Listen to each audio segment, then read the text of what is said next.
chapter 12, titled, It Was Relative. Both of us were a long way from home on that beautiful, eventful day in February 1945, and both would come close to never seeing home again. The place called home was Milwaukee, Wisconsin, and actually a suburb of Milwaukee called Wauwatosa. But we had never met nor even known that or knew that one another existed. My 9th Reconnaissance Unit had advanced to an area close to the Roar River. 2 major dams were attracting the attention of the Allied officials, and concern was mounting among the German intelligence. No doubt about that, because of the importance of this dam.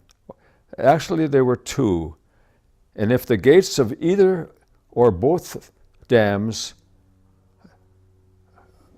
Ertlerspeer and Schwammertal, were fully opened, or if the Germans decided to destroy them, a quicker and more desperate method, the stored water would have flooded the Cologne plains within a day or 2, possibly. That threatened maneuver, if carried out by the German military, would have created severe hardships for the American troops planning an advance to the Rhine River. Nearing one of the dams, the Schwammertal, we parked our vehicles, which was the armored cars and jeeps, in the densely wooded area and continued on foot to observe German activity. A request was radioed for the help of a U.S. Army Ranger unit after determining there was a sizable element of the Wehrmacht guarding the dam. The Rangers spent most of the night crawling to the dam to wipe out the German soldiers posted there, preventing them from releasing the floodwaters.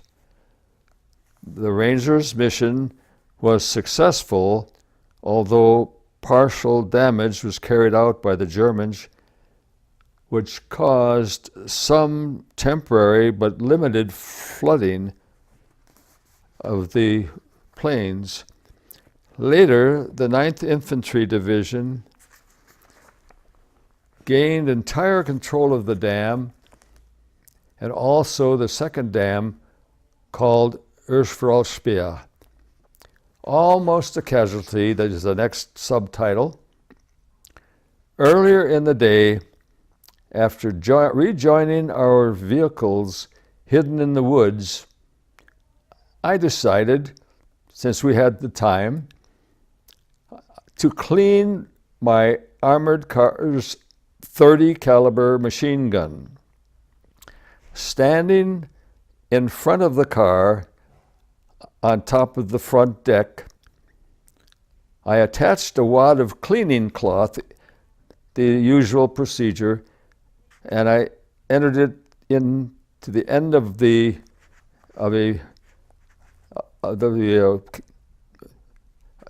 cannon, muzzle, I should say, and shoved it into the gun with the rod inserted full length. I pulled it out and determined that the cloth had adequately removed with a single pass the grime and gunpowder residue in the barrel. More isn't always better, as one will see later. Climbing into the turret of the armored car, I checked out the interior mounted section of the weapon. That step should have been done before cleaning the barrel, obviously, which would have prompted me to remove the belt of ammo that fed bullets into the firing chamber. I had absent-mindedly overlooked a routine procedure resulting in putting a round directly into the chamber.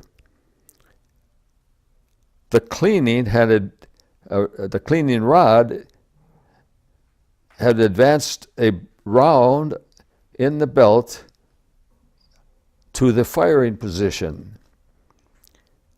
My next unwitting, read stupid,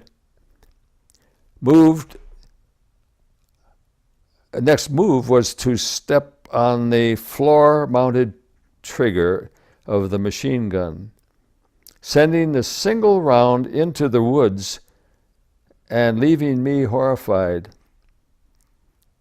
None of the men in my unit gathered there in the woods made any comments, figuring that I had merely shot off a round accidentally. I was amazed that it didn't cause a stir. Had I chosen earlier to ram the rod one more time, moving the belt and the next round into the firing chamber, I immediately would have had an additional hole in my head, courtesy of the random bullet and recently cleaned machine gun.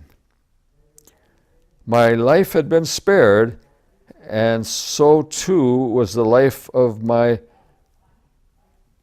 yet-to-be-introduced comrade from Wauwatosa. This man was the pilot of a B-17 bomber that came in later in the day, directly above us with his engine sputtering and smoking, unable to prevent further loss of altitude, barely clearing the treetops. Seconds later, we heard the crashing impact in German territory to the east. Another subtitle, Survivors. All of the crew survived remarkably, a tribute to the expert flying ability of the pilot. Unfortunately, we were unable to rescue them. Casualties most certainly would have occurred had we made an attempt to retrieve the crew. It proved to be a wise decision not to attempt a rescue mission, since no personnel of our platoon or the airman was killed. None was killed.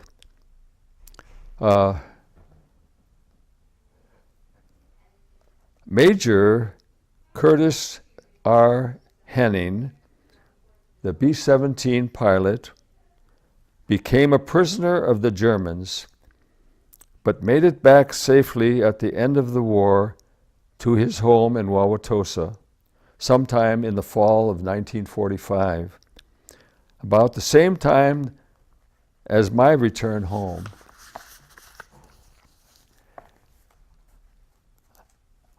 Subtitle, Related. I had 4 sisters.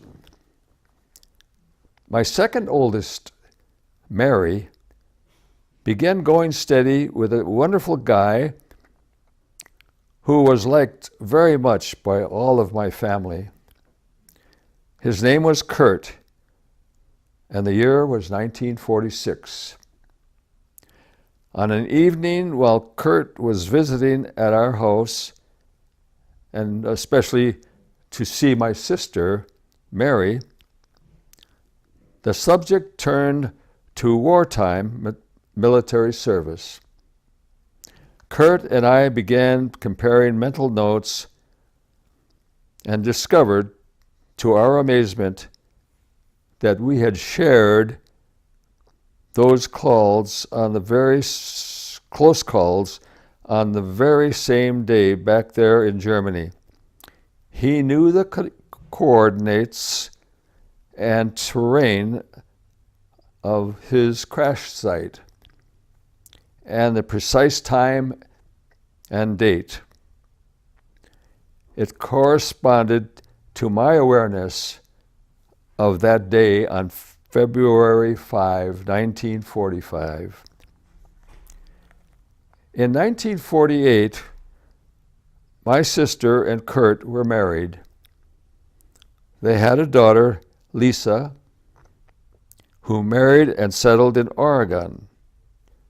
My sister Mary resides, or at that time, not any longer, but she did reside in Bel Air, California. Kurt passed away in 1985, a handsome and fun-loving guy who could have made it big as a stand-up comedian. He founded a company with several of his Air Corps buddies after re-entering civilian life. They named it his company Concrete Chemical Corporation, which became a very profitable entity or enterprise. But his health deteriorated, possibly due to his time in a German prison camp and injuries and the stress of his flying missions. He died of Parkinson's disease. Now, there's a postscript to this. I referred to him as a major, but in a recent conversation with my sister, Mary, it was discovered that I had unofficially promoted Kurt to major in relating his part in the preceding episode. Mary told me he was a first lieutenant and was the co-pilot at the time of his crash and capture. Kurt did crash land the aircraft, however, since the pilot was not able to do so.